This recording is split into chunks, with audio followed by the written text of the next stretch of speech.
അപ്പൊ ഗൈസ്, നമ്മുടെ കോഴിക്കോട് ബീച്ചിൽ വന്നിട്ട് നിങ്ങൾക്ക് ഏറ്റവും ചുരുങ്ങിയ പേയ്മെന്റിൽ നിങ്ങൾക്ക് കൂടുതൽ ഫെസിലിറ്റീസ് ലഭിക്കുന്ന ഒരു സ്ഥലം തന്നെയാണ്, ഏരിയ ആണ്. അപ്പൊ നമുക്ക് ഇവിടെ കാണാൻ സാധിക്കുന്നത് ഇരിക്കാം, ആസ്വദിക്കാന്ന് മറ്റുള്ള ഒരു സെറ്റപ്പ് ആണ്. അവിടെ കൂട്ടുകാരെ നമുക്ക് പരിചയപ്പെടാം. ഇത് ഞങ്ങളെ പുതിയൊരു ബ്രാൻഡാണ്, ഇരിക്കാം എന്നാണ് പേര്. ഞാനും എൻ്റെ ഒരു ഫ്രണ്ടുമായിട്ട് തുടങ്ങിയാണ്. എൻ്റെ പേര് അൽത്താഫ്, എൻ്റെ പേര് സിനാൻ, അവൻ്റെ പേര് അൽത്താഫ്. ഞങ്ങൾ ബീച്ചിൽ വരുന്ന ആളുകൾക്ക് കുറച്ചുകൂടി ഒരു കംഫർട്ടായിട്ട് ഇരിക്കാം എന്നുള്ള ഒരു ലക്ഷ്യത്തിലാണ് ഇങ്ങനെ ഒരു ബ്രാൻഡ് കൊണ്ടുവരുന്നത്. ഇപ്പോൾ ചെയർ ആണെങ്കിലും മാറ്റ് ആണെങ്കിലും നിങ്ങൾക്ക് ചെറിയൊരു പേയ്മെൻറ്റിന് നിങ്ങൾക്ക് എവിടെ വേണമെങ്കിലും കൊണ്ടുപോയിട്ട് എൻജോയ് ചെയ്യാം. ചെയർ ആണെങ്കിൽ 1 hour 50, മാറ്റ് ആണെങ്കിൽ 1 hour 80, അതുപോലെ 60ൻ്റെ മാറ്റും നിങ്ങൾക്ക് എവിടെ വേണമെങ്കിലും കൊണ്ടുപോയിട്ട് എൻജോയ് ചെയ്യാം.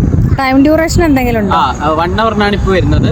ഇനി നമുക്ക് 2 hour 3 hour ആക്കണമെന്നുണ്ടെങ്കിൽ പേയ്മെന്റിലും ഡിഫറൻസ് ഉണ്ടാവും. പിന്നെ അതേപോലെ എത്ര ഹവേഴ്സ് വേണമെങ്കിലും നിങ്ങൾക്ക് എടുക്കും ചെയ്യും.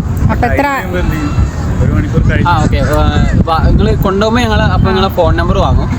എന്നിട്ട് ഇനി നിങ്ങൾക്ക് 1 hour ശേഷം എക്സ്റ്റെൻഡ് ചെയ്യണമെന്നുണ്ടെങ്കിൽ അതിൽ ജസ്റ്റ് ഒരു ഹായ് അയച്ചാൽ മതി. ഞങ്ങളപ്പോൾ തന്നെ അപ്ഡേറ്റ് ചെയ്യും, അതിലൊരു ഹായ് അയച്ചാൽ മതി. ഇപ്പോൾ ടൈം ആയാലും ഞങ്ങൾ വിളിച്ച് കോൺടാക്ട് ചെയ്യും. അപ്പോൾ നിങ്ങൾ എവിടെയാണോ ഉള്ളത് അവിടെ വന്നിട്ട് ഞങ്ങൾ കളക്ട് ചെയ്യും. അത് പെർമനന്റ് ആണല്ലേ? ഇത് പെർമനന്റ് ആണോ? ഇല്ല, ഞങ്ങൾ 5 മണി മുതൽ 1 o'clock വരെയാണ്. പിന്നെ ഡിപ്പെൻഡന്റ് കസ്റ്റമേഴ്സിനെ വെച്ച് അവർ എത്ര മണിക്കാണ് കൊണ്ടുതരുന്നത് അതുവരെ ഞങ്ങളിവിടെ. നിങ്ങൾ സ്വന്തം എവിടെയാ? ഞാൻ വയനാട്. രണ്ടുപേരും? അല്ല, അവൻ മലപ്പുറം. അപ്പൊ കോഴിക്കോട് തന്നെ സെലക്ട് ചെയ്യാൻ? ഇല്ല, ഞങ്ങൾ ഇവിടെ പഠിക്കാൻ വേണ്ടി വന്നതാണ്. ഞാൻ ഫ്രീലാൻസർ ഡിജിറ്റൽ മാർക്കറ്റാണ്. അത് പഠിച്ചു കഴിഞ്ഞിട്ട് പിന്നെ അതും അതിൻ്റെ കൂടെ ചെയ്യുന്നുണ്ട്. അങ്ങനെ ഡിജിറ്റൽ മാർക്കറ്റിംഗ് ഉണ്ടല്ലേ? അപ്പൊ നല്ല കാര്യല്ലേ? എന്തായാലും നല്ല കാര്യത്തിനാവട്ടെ എല്ലാം. Thank you.